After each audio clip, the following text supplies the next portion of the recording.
Good morning mga be! Another day, another kwenta! And today, papakita ko sa inyo ang aking daily life. Good morning mga be! Samahan nyo nga po pala ako magsimba. Siyempre, nagsisimba rin ako, ano ba kayo? Kasama ko po pala dyan yung pinsan ko. May lagnat siya yan, pero gusto niya pa rin magsimba para sa gusto niya. Kapit na nga po pala kami. Nandito na nga po pala kami. Sa sobrang ganda ng simbahan, napabidyo talaga ako dyan. Ang ganda kasi, hindi mapigilan mag-video talaga. Siya nga po pala dyan yung kasama ko. Nagsimula na nga po pala dyan simba. Kakasalpon ko, hindi ko na namalay na nagsisimula na pala yung simba. Magsisimba nga muna kami. Tapos na po pala yung simba. Kaya pumunta na muna kami sa sasakyan. Motor lang po pala yung gamit namin dyan. Sa pinsan ko nga po pala yung motor. Lakad-lakad nga muna pala kami dyan. Pasensya nga po pala kayo dyan sa cellphone ko. Sobrang galaw. Siyempre, naglalakad ako nang hindi yan gagalaw.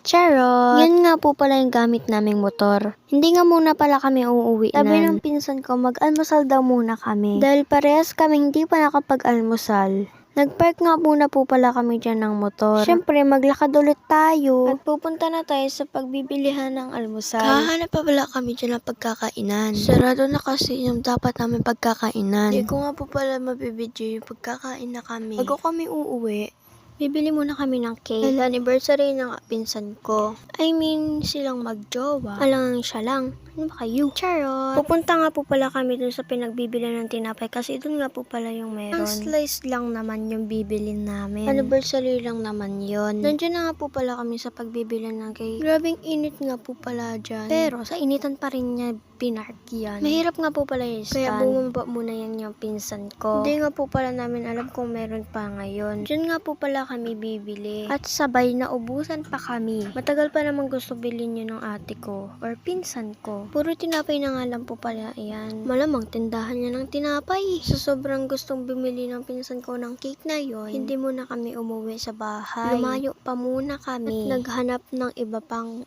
tindahan. Malamang, ano pa ba? Charot!